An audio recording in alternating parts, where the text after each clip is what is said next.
So it's day 6. This is Saturday, August 18th. Just making my breakfast. Just wanted to go over what I've been changing. Usually I'm used to eating like 3 bowls of cereal with almond milk. You know, I feel good about the almond milk, but usually pretty sugary. Now I've been looking at the content of my foods. I just want to show you what my typical breakfast has been the last few days. So I've got my Greek yogurt, water. So this is a 16 ounce glass. I need about 6 of these a day, so it's, you know, not quite to the top, but pretty much I need 6 of these would be 96 ounces, so I need a little over 6 tall glasses of water.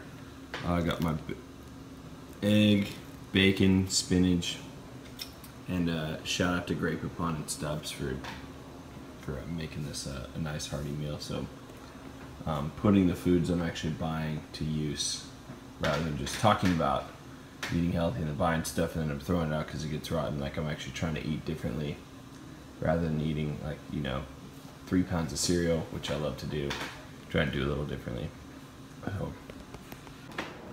So we're not so much worried about the carbohydrate intake just yet, or the fat intake. I'm just kind of focused on the protein. So I had 2 bagel, egg, and bacon sandwiches, 20 grams of protein. So it's 40 grams. A little bit of spinach on there, probably a negligible amount of protein, but if you're crushing out 40 grams, and then you add in the Greek yogurt, and that has 14 grams, so 54 grams of protein with breakfast. I want to make sure that I'm actually getting the maximum amount that my body needs, and you know, I don't know, my body doesn't tell me the number of grams I need during a sitting, but, you know, it's not going to hurt me. I think a lot of people think it's really expensive to eat super healthy.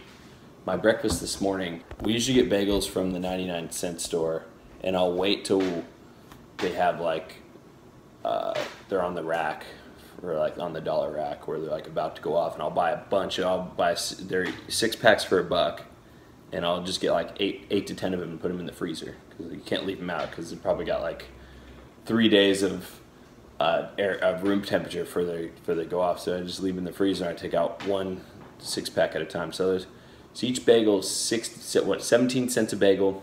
Eggs, we'll get them for around $1.50 a dozen, or maybe $1.70, $1.80. I try to get large eggs or larger, because the larger the eggs, the healthier the chicken they're coming from.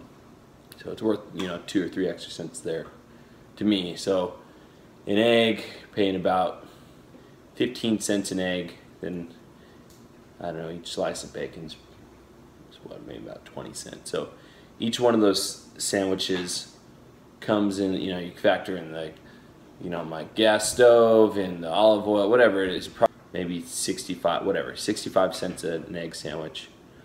So for lunch today, I've got salad I just made. I got spinach, I got broccoli florets, cranberries, some grilled chicken that I made the other day, and it's with some curry powder, and I think, what else did I got in there? I don't have a lot of vegetables right now, but then I got bell peppers. So I want to go over the cost of this. Don't really care so much as I know it's good for me, but we you know, oh, and on top of that I got some extra broccoli florets in a cup and some hummus. $1 for the hummus. The broccoli, probably got about 30, maybe 40 cents of broccoli. Then spinach, probably around maybe around 40 cents. The cranberries I got in these little packets, 6 for $1, and I've used those cranberries for 3 salads. So about 6 cents of cranberries. About a quarter of bell pepper. So you figure 40.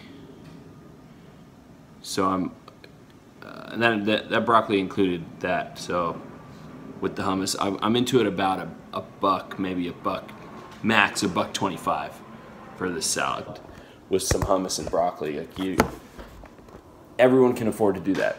Literally everyone can afford to do that. If you can't afford to do that, then I suggest you cut out some other things in your life that are keeping you from that. So my breakfast cost me around what I say, probably around $1.25. Maybe if we want to just use round numbers. I mean, you saw what I ate this morning. Is good stuff. Like, not, you know, the brands I'm getting are pretty standard brands. So I paid $1.25. If you want to be on the safe side, $1.50 for my breakfast, and if you want to be the safe side on my lunch, $1.50 for my lunch. Now, I'm cutting out juices and sodas, so all I'm drinking is water, which is essentially free for the most part. Pretty legit. Getting my protein in the hummus and the chicken in this meal. It's tough to really quantify it. I'm not even going to try, but we'll be somewhere around, probably around, we had 54 grams this morning, probably around 65 to 70 after this meal, and then we'll get ready to work out later on. We're at 64 ounces, and we're going to slay our salad, and then we're priming our body for the real test later this afternoon.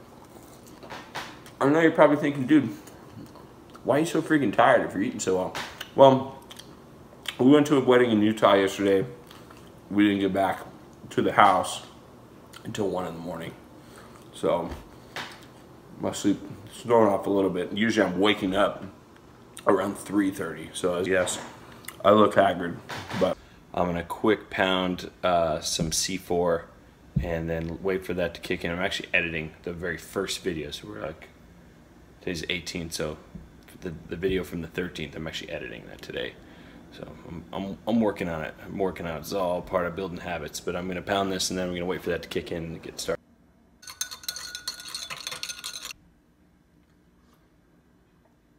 Again, we're just gonna be finishing off with this, the Cido gainer. Let's see.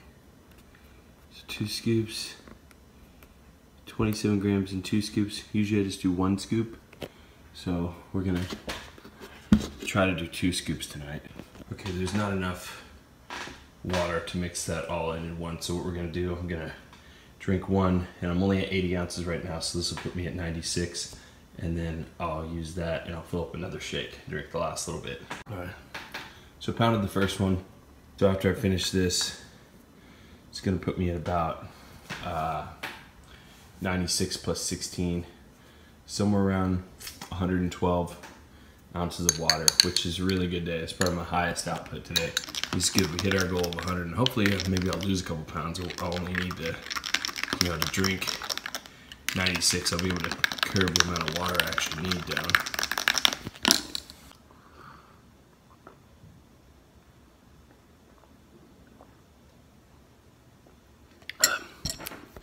One of my few talents is I can guzzle water like nobody's business and not even take a breath.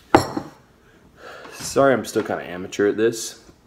Get more regular, but as of right now, my wife's literally the only one subscribing to my channel. So hopefully by the time you're seeing this, that much has changed. But I guess for that reason, you know, I kind of feel like I'm on this journey by myself. For the most part, I think you're able to see my actual food intake for the day. I don't really calorie count or anything like that, but if I can keep track of my water and roughly about how much protein I'm having, I know that I'm taking care of myself. Protein is what builds your muscles. It helps your brain function. It's just literally so vital to your life. I'm not a vegan. I probably could pull being a vegetarian if I had to, but not giving up eggs, not giving up protein shakes. I had probably roughly around 90 grams of protein today, so I didn't do as good as I could have, but I was able to pound quite a bit, and I got my water, and I got a quick workout in probably about 20 minutes. About 2 days ago, maybe 2 or 3 days ago, I watched That Sugar Film. It's an Australian documentary, incredible. It's basically a guy who does a kind of like a quasi Supersize Me, where he talks to a bunch of doctors, and they kind of examine the Australian diet, which is much lower in sugar than our American diet, because I've lived over there. I kind of know what their food consists of, how it tastes. And they say the average Australian eats around 40 teaspoons of sugar a day, whether it actually be from sweets or just the processed foods that we eat that have sugar in it. And if you look, since I watched that documentary, in the documentary, he proceeds to go like 90 days from 0 added sugars to his food to eating what we would consider healthy alternatives to, you know, sodas and candy and stuff like that that has added sugar to it, to get his 40 teaspoons of sugar. And he does it over the course of 90 days, keeps his exercise the exact same. So he wasn't like terribly buff or anything, but he was, you know, average build. Like, you know, you could tell he's kind of in good shape. And not to mention, like, what you could physically see, his organs were tested and he was like above average health. After 90 days of doing this, didn't change his calorie count at all. Ate roughly around the same amount of calories, just changed the kind of calories he was eating. He gained like 15 to 20 pounds and his liver was like turned to fat. And this is like what you need to understand about your health is it is important to exercise, right? That's like, it's a no-brainer that if you lay on your bed all day, your muscles are going to atrophy. You're going to feel lethargic. Your body is kind of like an alternator, right? You get it going and it can keep going. So, you know, it's just a testament to like what you're eating literally is making you better or worse. There's not really a way to remain stagnant on your physical health.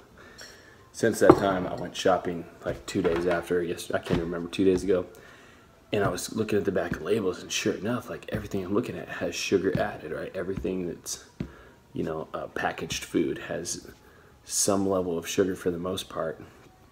And what's key is it has nothing to do with whether it's high fructose corn syrup or cane sugar or coconut syrup or agave. It's all the same stuff. It all has fructose in it, which is bad for your body. It is not good for your body. If you watch the movie That Sugar Film, you can actually find it on YouTube. If you type in That Sugar Film, Russian subtitles, that's the one that's free, so you can watch that. And the subtitles don't really do much to me, so, but it'll change the way you want to eat. And I feel better. Just like the way I'm digesting food is better, and just my overall, you know, desire to improve is just like accelerated because of my breakfast. My breakfast meal is eggs and some sort of meat, whether it be turkey, sliced turkey, or bacon or something like that, just to fuel me and get that my temple, right? My body's a temple, and treat it with respect. So that's my message for you today. Last thing, I think the total amount I spent on all my meals. Now, if you got to figure, if you don't have protein powder or C4, which is pre-workout, and you had to buy that, you know, you got to kind of factor in how much you're spending there. I had it on hand already because I've had it for a while, but let's say that I didn't. I went out and bought it. I spent between $5 and $6 on food today. $5 and $6, probably, maybe less, maybe around $5. So for $5, possibly less, I ate name brand stuff, healthy alternatives to, you know, what you'll get if you've got fast food or if you're just like eating quick. Didn't take long. I think my total prep time for everything, including cleanup, maybe around 30 minutes. So obviously your circumstances are different based on your work lifestyle and your disposable income. So if you extrapolate that over the course of a month, my food budget would be around $150. You can afford that. You can afford that. So that's my message. Recovering Carboholic here. Please like, comment, share this video, and please subscribe to this channel to get some more exposure, help people just like you, and help me out as well. Thank you so much, and have a great day.